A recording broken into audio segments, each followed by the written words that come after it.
या घडीची आणखीन एक महत्त्वाची बातमी समोर येते।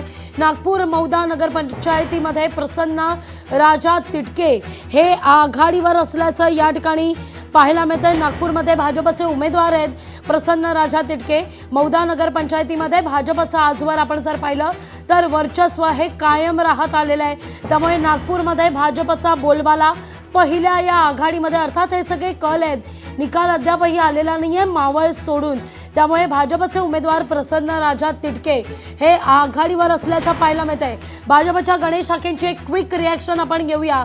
गणेश हाकेजी, आपण पाहिलंय की भाजपचा कॉन्फिडन्स गेल्या 2-3 दिवसांपासून सातत्यानं दुणावताना आपण पाहतोय। बावनकुळे यांनी तर सांगितलेलं होतं की आजचा दिवस भाजपकरता विजयाचा, आणि आता भाजपचा कल जो समोर येतोय निवडणुकांचा, भाजप आघाडीवर।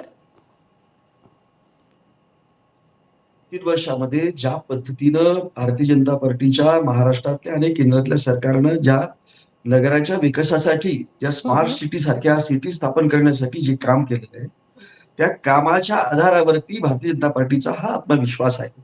आणि मी म्हटलं तुम्हाला की ज्या पद्धतीने लोकांचा, खरं तर मी ही जी निवडणूक आम्ही लढलो आहे ती विकासाच्या मुद्द्यावरतीच लढलो आहे। आता राष्ट्रवादीचे प्रवक्ते म्हणजे आपले शरद पवार गटाचे प्रवक्ते सांगत होते की आणि काही आरोप करत होते काँग्रेसचे किंवा पैशाच्या जोरावरती काहीतरी आणखी परत संशयास्पद।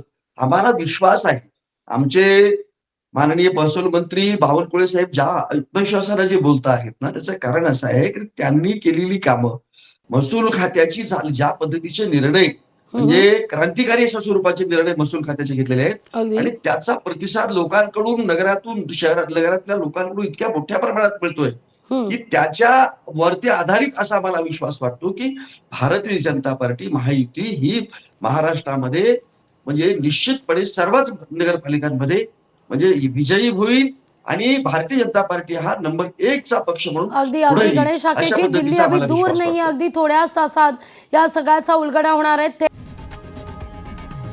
लोकशाही मराठी ऐका, पहा, जागरूक रहा।